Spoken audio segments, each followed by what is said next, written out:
Olá, bom dia a todos. Hoje nós vamos gravar mais uma aula em continuação à nossa matéria. Eu peço desculpa a vocês de não ter gravado esse vídeo antes, que eu fiz uma cirurgia bucal e agora que eu estou me recuperando. Mas vamos lá, nossa matéria de hoje nós vamos tratar sobre ação e execução ex delito, ou seja, uma ação e uma execução que teve origem no fato criminoso. Tá? Então, é uma ação e execução de rito estritamente civil, mas que teve origem no fato criminoso. Essa é a questão importante que nós vamos tratar na data de hoje. Tá? Então, inicialmente, nós vamos falar da execução, mas antes disso, vamos comentar um pouquinho sobre o sistema de reparação que a nossa legislação adotou.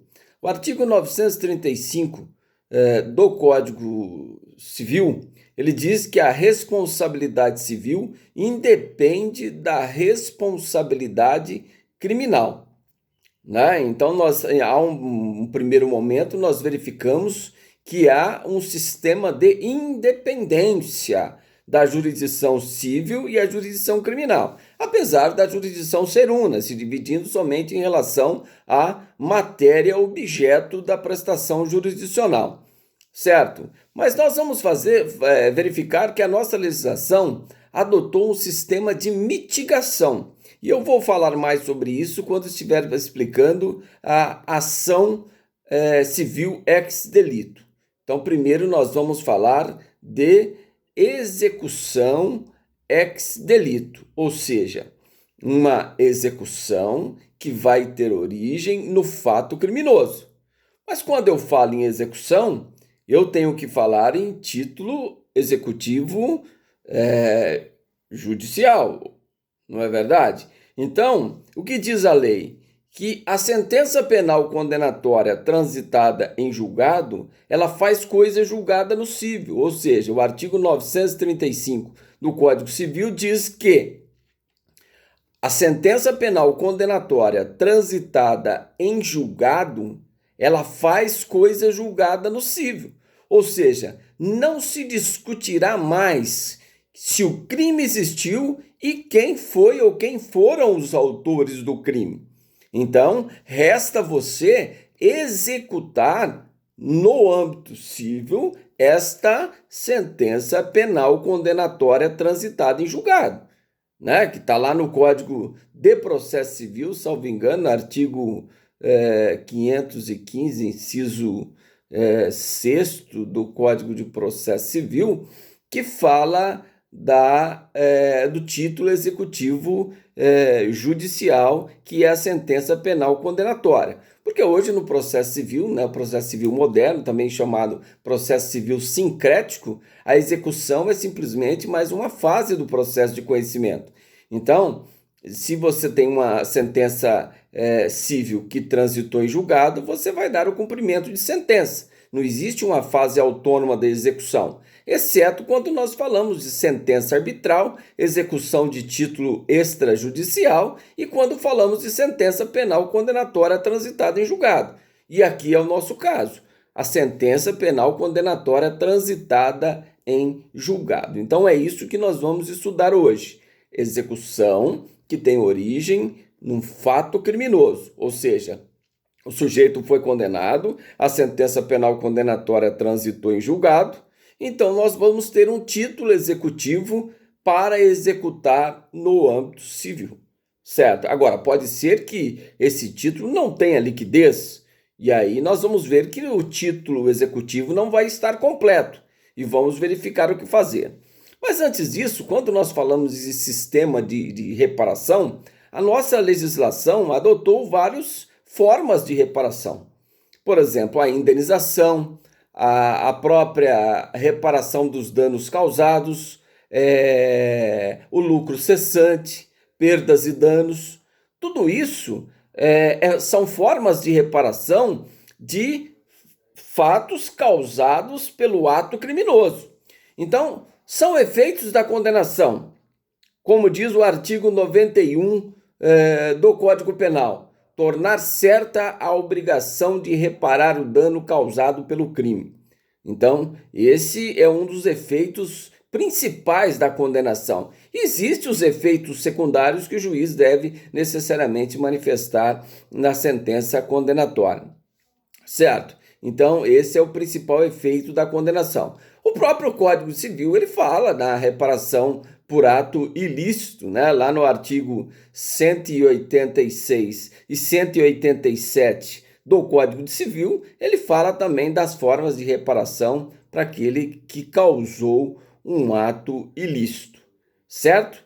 Então vamos continuar. Essas formas de reparação nós vamos exemplificar, por exemplo, no homicídio.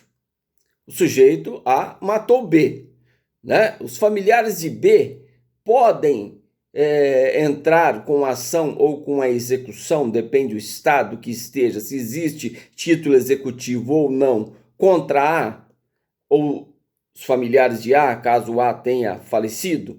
É evidente que sim, né? Por quê que ele pode entrar com ação? Porque o próprio Código Civil, no artigo 949, né, do Código Civil, ele autoriza essa reparação. Ele diz que no homicídio deve ser reparado, né, a indenização em relação às pessoas os parentes do morto, né? Aí nós temos cônjuge, ascendente, descendente, irmão, né? Ele tem que reparar, se o sujeito ficou doente antes de falecer, todas as despesas em relação à convalescência do falecido, despesas com funerais, pensão alimentícia a quem o morto as devia, tudo isso deverá ser arcado por aquele que praticou o ato criminoso. Então isso está lá no artigo 948, salvo engano, do Código Civil. O artigo 949 do Código Civil, ele fala da lesão corporal. Também a lesão corporal deve ser indenizada? Sim, o sujeito que pratica uma lesão corporal em relação a outra pessoa, ele está obrigado a reparar o dano. Vamos imaginar que o sujeito é um taxista e com aquela lesão ele ficou 30 dias parado sem poder trabalhar. Nós temos aí um lucro cessante, o que ele deixou de ganhar. Tudo isso o autor do crime deverá reparar. Isso está lá no artigo 949 do Código Civil, né, que tem a previsão desse tipo de reparação. Se o sujeito foi hospitalizado, se ele gastou com remédios, tudo isso deve ser reparado pelo autor do crime. Outra forma de reparação, por exemplo, o artigo 953, assim determina, no caso de injúria, crime contra a honra, né? Nesse caso, quando não for possível fixar o valor do dano material, o juiz analisará e fixará por equidade essa reparação do dano. E o Código de Civil ainda prevê outras formas de reparação, dentre elas, por exemplo, no caso de esbulho, né, onde haja o prejuízo, o autor do fato criminoso deverá ressarcir todo o dano que causou, né? Mesmo porque hoje, com a nova legislação, com a reforma processual, no artigo 387, inciso 4 do Código de Processo Penal, a lei determina que o juiz, ao fixar a sentença condenatória, ele deverá impor os danos mínimos a título de reparação. Então, se o sujeito foi vítima de um furto, de um veículo, qual é a forma de reparação? A restituição do veículo. Se o autor do crime não restitui o veículo ao seu dono, ou seja, a vítima do furto, é evidente que, após uma perícia constatada nos autos do processo criminal, que estabelecer o valor do veículo, a exemplo, o veículo vale 20 mil reais. Então, o juiz vai fixar, a títulos mínimos de reparação, o valor de 20 mil reais. Tá certo? Então, isso o juiz está obrigado a fixar na sentença condenatória, desde que haja prova para isso. Se não existir prova, como o juiz vai fixar? Resta você buscar, depois do trânsito em julgado de uma sentença penal condenatória, ou seja, quando o autor do crime for condenado, você buscar, em sede de liquidação da sentença, apurar o valor correto que haveria de receber a título de indenização. Por quê? Mesmo que o juiz fixe lá o valor de 20 mil reais e você entenda que você teve um prejuízo de 30, então você tem o título líquido, certo e exigível no valor de 20 mil reais. Esse você pode promover a execução nos termos que determina o Código de Processo Civil. Agora, em relação aos outros 10 que você entende devido, aí você vai fazer uma apuração em sede de liquidação de sentença para apurar o valor que você entende devido. Se você entende, por exemplo, que sofreu um dano moral, o juiz não vai fixar isso na sentença condenatória. Mas se você entender que é devido esse dano moral, você vai, através de um processo de liquidação de sentença, porque você vai ter um título certo, exigível, mas você não terá a liquidez. Então é necessário que você apure essa liquidez através da liquidação de sentença, dando oportunidade para a parte contrária manifestar, e o juiz vai dar uma decisão em sede de liquidação de sentença para a apuração do valor devido. Então, os 20 mil reais você executa diretamente, e o restante que você entende que é devido, você vai apurar através da liquidação de sentença. Por isso que é importante no processo criminal, a vítima, através de um assistente de acusação, através de um advogado, ou mesmo auxiliada pelo promotor de justiça, demonstrar qual foi o efetivo prejuízo sofrido, juntar notas fiscais, despesas médicas, despesas com remédios. Por quê? Nesse caso, o juiz já poderá, na sentença condenatória, fixar o valor correto, o valor exato da reparação que você entende devida. E aí você estaria dispensado de fazer o processo de liquidação de sentença, porque você já teria um título líquido, certo e exigível. Certo? Então nós falamos aí da execução da sentença penal condenatória. Eu vou pedir a vocês para fazer uma leitura, uma breve leitura do artigo 63 do Código de Processo Penal, que fala sobre a execução ex delito, ou seja, a execução que teve origem num fato criminoso.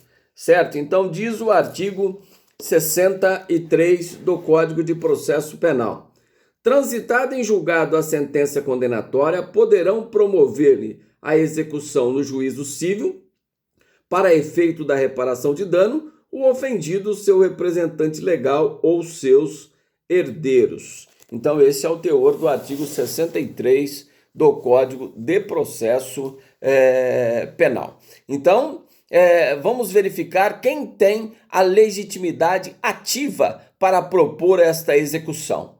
Então, vamos imaginar que o A matou o B, né? O processo criminal está em andamento, os familiares de B, ou seja, o CAD, cônjuge, ascendente, descendente ou irmão de B, vão promover no cível, após o trânsito julgado da sentença penal condenatória, a reparação de dano, né? Porque os familiares de B, né, naquela ordem, cônjuge, ascendente, descendente, irmão, terão um título executivo judicial, ou seja, a sentença penal condenatória transitada em julgado, né? Então basta executar no cível para apurar o quanto é devido, né? Isso se o juiz já não fixou o valor mínimo. Se você entender que aquele valor mínimo é suficiente e eficaz para a sua reparação, não é necessário que você faça a liquidação de sentença, porque você entendeu que é devido que o juiz fixou, está resolvido o problema, basta que você entre no cível com a execução do título executivo judicial. Agora, se ele fixou em 20 mil, você entende que o valor correto é 40, você terá que fazer a liquidação de sentença no valor de 20 mil que você acha devido, fazendo a prova nesse incidente de liquidação de sentença, onde a parte contrária poderá manifestar também e o juiz irá proferir decisão final nesse sentido. Então, a legitimidade ativa para propor a execução é cônjuge, ascendente, descendente ou irmão, CAD, nos termos do artigo 63 do Código de Processo Penal. Tá certo? Bom, agora a questão mais interessante e mais importante que nós vamos aventar e vamos verificar é sobre a legitimidade passiva para responder à execução. Quem vai responder à execução? Quem tem legitimidade para responder à execução? O autor do crime e seus representantes legais ou seus responsáveis civis? Eles poderão figurar no polo passivo da execução, o responsável civil ou somente o autor do crime? É isso que nós vamos ver em seguida. E antes de adentrar, só falando ainda em legitimidade ativa, será que o Ministério Público tem legitimidade ativa para promover a execução ou ação civil ex delito? Nos termos do artigo 68 do Código de Processo Penal, ele diz que o Ministério Público terá legitimidade quando a vítima for pobre, né? E pobre, a situação de pobreza está definida no artigo 32 do Código de Processo Penal, que se comprova através do atestado de pobreza fornecido pela autoridade policial da circunscrição onde reside o requerente. Isso é que se prova a pobreza no processo penal. Mas esse artigo 68 ele encontra um entendimento do Supremo Tribunal Federal no seguinte sentido: hoje, nos dias atuais, o Ministério Público só tem legitimidade para propor a ação ou execução ex delito de pessoa pobre, né, quando o Estado não tiver instituído ainda a Defensoria Pública. Então, se o Estado não instituiu a Defensoria Pública, o Ministério Público continua tendo legitimidade para propor ação ou execução ex delito. Agora, nos estados em que já foi criada a Defensoria Pública, é evidente que o Ministério Público não terá mais legitimidade para propor ação ou execução ex delito, mesmo que a vítima sendo pobre.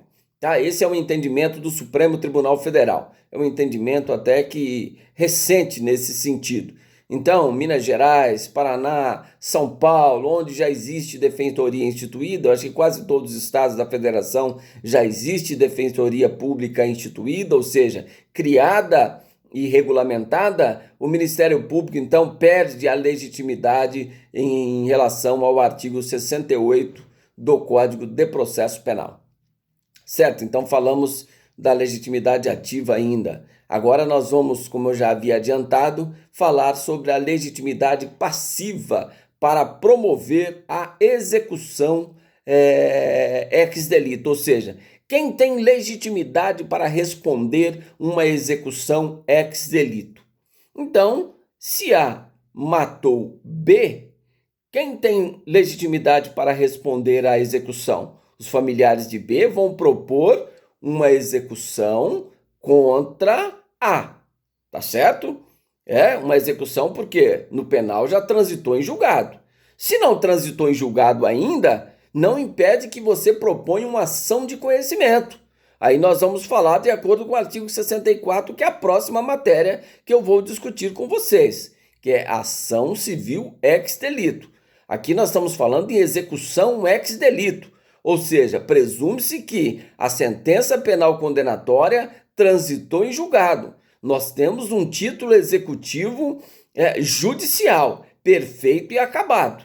Então você vai propor uma execução. Então, se A matou B, os familiares de B vão propor uma execução, né, através da extração de uma carta de sentença no processo criminal, e isso materializará o título executivo judicial, onde você vai propor a inicial de execução autônoma contra A, certo?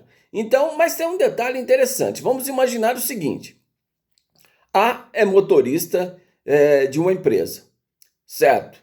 E na condução do veículo da empresa, A atropela B e mata B.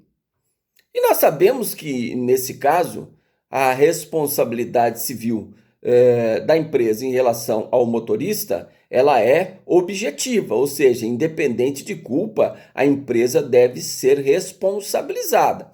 Depois, se o funcionário agiu com culpa, ela entra com ação regressiva contra o funcionário. Então, isso é responsabilidade objetiva da empresa.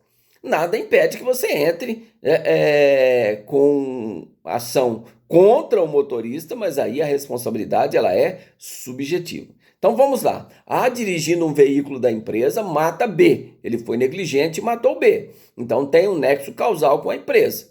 Diferentemente dele invadir a empresa, pegar um carro sem ordem da empresa, sair por aí e matar alguém. A empresa não será responsabilizada porque não há um nexo causal. Né? Então, o exemplo que eu estou dizendo, existe um nexo causal. O motorista trabalha para a empresa, foi negligente, atropelou B e matou B. Né? Então, vamos lá. E a sentença condenatória contra B, né? Aliás, contra A que matou B, que figurou no polo ativo da ação, então A foi condenado. A foi condenado a pena de 6 anos de reclusão, transitou em julgado, então os familiares de B têm um título executivo judicial. A pergunta é, bom, se A é pobre, não tem dinheiro, não tem como arcar com a indenização, a empresa é rica, a responsabilidade é objetiva da empresa, ou seja, ela responde independentemente de culpa pelo ato de ser um funcionário. A pergunta é, os familiares de B, que foi morto, né, que entraram com a execução ex delito, eles entraram contra o motorista ou contra a empresa? O que é que vocês acham?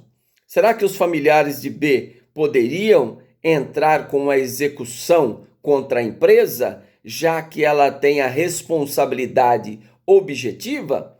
Ou não poderiam entrar com a execução contra a empresa? Deveriam entrar com a execução contra o motorista. Só que o motorista é pobre. Como que eles iriam receber esse valor? Eles sabem que o motorista é pobre. Então não iria adiantar. O que vocês acham que a família poderia fazer neste caso? Execução contra a empresa, execução contra o motorista. Este é um caso de alta indagação, a parte mais importante de tudo que eu estou falando até agora. Tá certo? Isto por quê? Veja bem, a resposta para vocês entenderem. Jamais os familiares de B poderiam propor uma execução contra a empresa, mesmo a responsabilidade da empresa sendo objetiva. Isso porque a empresa não fez parte da relação jurídica que fez a coisa material no âmbito penal. Então, a empresa, ela não foi ouvida no âmbito criminal. Ela não foi parte na relação jurídica, autor, réu e juiz, onde fez a coisa julgada material. Então, jamais você poderia propor, mesmo sabendo que a empresa é rica e você tem um título executivo judicial e ela é responsável civil, você jamais poderia propor uma execução contra a empresa. Contra a empresa, você deveria propor uma ação civil de execução. Por quê? Dando a oportunidade para a empresa exercer o contraditório. Ela poderia alegar na ação, olha, não, eu não sou responsável, ele roubou o carro aqui na empresa, ele arrebentou o cadeado e pegou o carro sem autorização. Tudo isso ela poderia alegar onde? Numa ação, onde ela tem mais oportunidade de defesa. Imagine você executando um título extrajudicial contra ela. As chances de defesa dela seria muito menor. Então, não pode entrar com execução contra a empresa, porque ela não participou da relação jurídica que constituiu a coisa julgada material. Esse é o motivo que impede que você proponha a execução contra a empresa. Alguns países, a exemplo de Portugal, salvo engano, Espanha, no processo criminal, a empresa tem direito de se defender. Se ela tem direito de se defender no âmbito criminal, aí sim a coisa julgada foi operalizada em relação a ela também. Aí ela pode responder uma execução ex delito. Agora, no Brasil não tem essa previsão. Por isso que contra a empresa você deve entrar com a ação civil ex delito e não execução. Mas como que eu poderia entrar com a execução? Somente contra o autor do crime. Essa é uma resposta que deve ficar gravada. Execução ex delito somente pode ser proposta contra aquele que praticou o crime.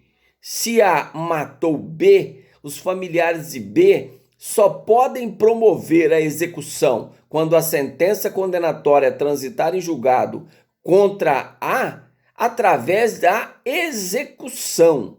Execução somente contra o autor do crime. Aí contra o responsável civil, mesmo eu tendo um título executivo judicial, eu tenho que entrar com ação para dar a oportunidade que o responsável civil possa exercer o contraditório, para dar a oportunidade dele se defender. Porque quando você se defende de um título, você vai embargar uma execução de um título executivo judicial, as suas chances de defesa são menores do que uma ação de conhecimento. Uma ação de conhecimento você vai alegar qualquer matéria de fato ou de direito.